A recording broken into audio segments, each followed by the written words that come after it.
भी आए हैं और सिरिहा के रोड को बनवाने में बड़ा आभार है हमारी बड़ी बहन नेहा पटेल जी का, दिल से धन्यवाद करते हैं। लोग कहते हैं कि बेटियां आज भी पीछे हैं, लेकिन नेहा दीदी जैसी अगर एक एक गांव में एक एक बेटी निकल के आती हैं तो कई ऐसी बेटियों को भी सीख मिलेगा, उनकी भी जागरूकता बढ़ेगी जो आज घर में चूल्हा चौका तक पड़ी है। इसलिए आपको हम दिल से धन्यवाद करते हैं और अतिथि जी के दिल से मंच के माध्यम से स्वागत गीत बा। लेकिन ओकरा पहले मेरे गुरु जी कुछ इशारा करत हुवन रंगीन दुनिया में आज के जमाना के लोगन के, एक बाद स्वागत गीत हो जाएगी।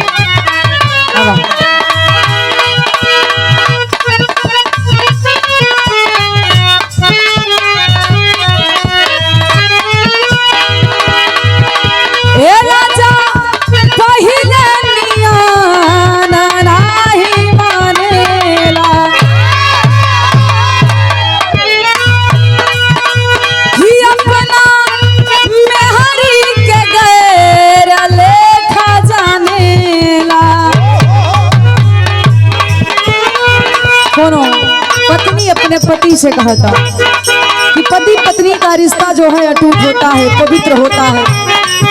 ये रिश्ता जन्मों जन्मांतर तक बनता है। लोग कहते हैं 7 जन्मों का रिश्ता है। इस रिश्ते में विश्वास भरोसा होना बहुत बड़ी बात है। जिस रिश्ते में विश्वास नहीं है, भरोसा नहीं है, वो रिश्ता किन्हीं बहुत दिनों तक नहीं रहती। एक खतरू दुल्हन का हाथ बा का कहले गुरु जी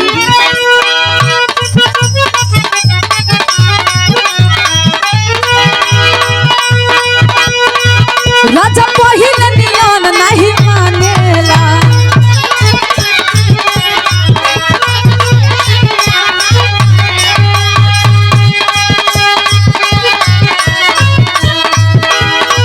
अपना मेहरी के गैर लेखा जानेला।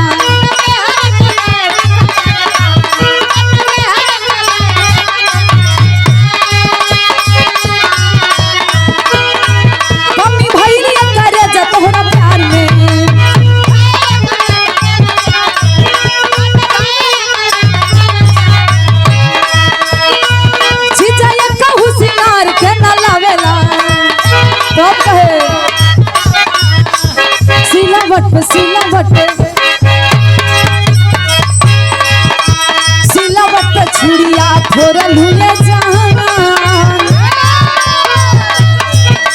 सिलावट छुड़िया फोरल हुए जान, अपना राजा जी के दिलवा काहे फोरल हुए जान।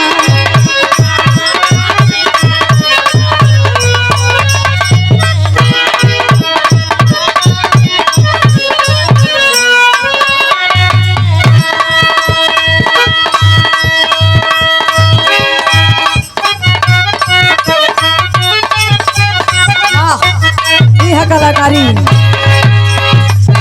गीत रहा, लेकिन अतिथि जी के स्वागत में सम्मान में हम तना फूल के हार लेके आइल बानी, बस अपने गीतन के हार पहनावे के कोशिश करत बानी। कैसे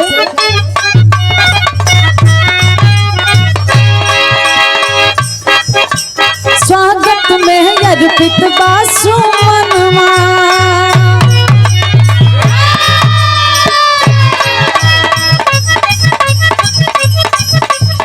चीज के पास कुछ नहीं खेबा, केवल शब्द के सिवा। स्वागत में अर्पित बासु मनवा, दर्शन पाके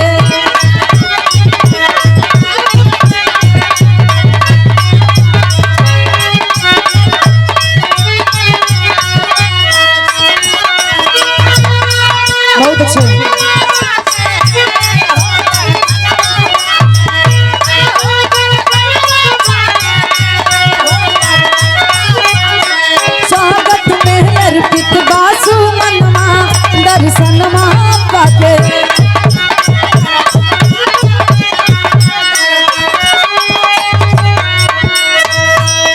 ऐसे अतिथि का, ऐसे माननीय प्रमुख जी का इस धरती पर आगमन हुआ है, जिनकी देन है। इस क्षेत्र के लोगों के लिए एक नया जीवन मिली, एक नई राह मिली। जहाँ राह नहीं थी वहाँ रास्ता देने का आपने काम किया। ये खातिर यहाँ के लोग खातिर, यहाँ के लोगन के लिए, यहाँ के लोगन के तरफ से ये लाइन हम बोलत बानी। ऑनलाइन हम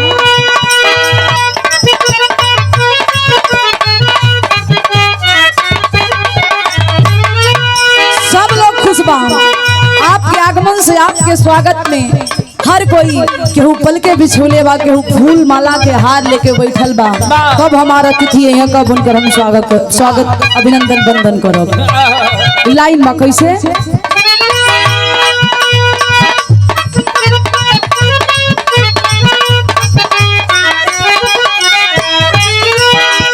सब ही आनंदित होके चेहरा निहारत बाटे।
ए भैया प्रमुख जी इस क्षेत्र के लोगन खातिर बहुत बड़ा काम कैलन। जितने तारीफ करे लोग, जितने सम्मान करे उतने ही कम बा। ये खातिर लाइन बा। कौन लाइन हो?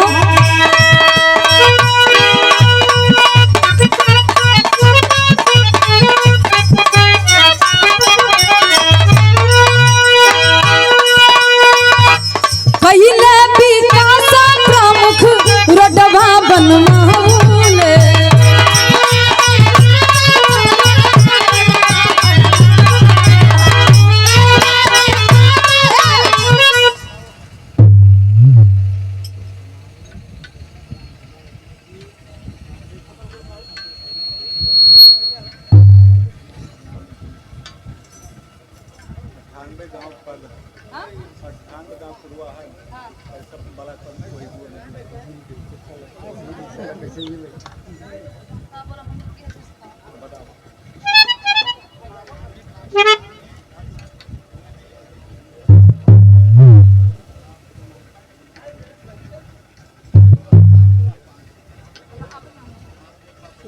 देखिए बड़ी ऊंची बात है।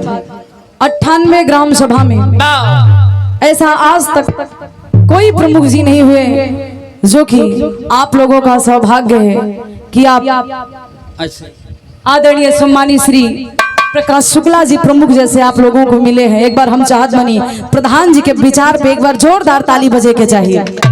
हमरे धर्म के हमारे गार्जियन प्रधान जी विजय कुमार प्रधान जी कुसमोला की ऐतिहासिक धरती से प्रमुख जी के आगमन में स्वागत सम्मान में गीत पे खुश होकर शानदार 501 रुपया के आशीर्वाद, बहुत बहुत प्रणाम आशीर्वाद के प्रतीक्षा बा। लेकिन कहना गुरु जी का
इस गांव के, इस क्षेत्र के लोगों की आस है, आप विश्वास है। एक लाइन और, आखिरी लाइन।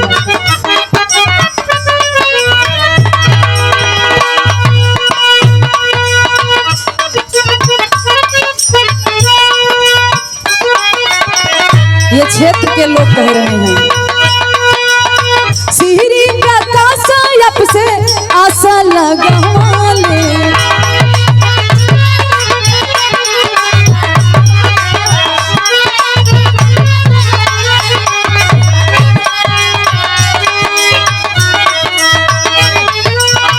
नेहा पटकार जी के सथवा बोला माले हो,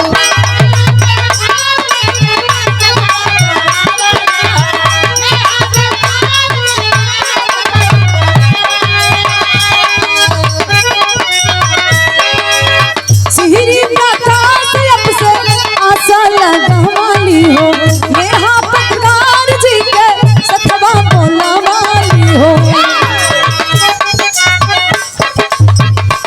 ज्योति करली सुमनवा,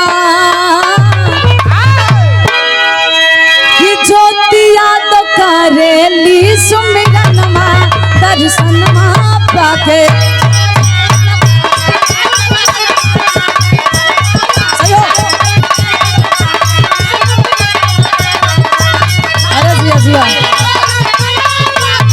बाबा ओहो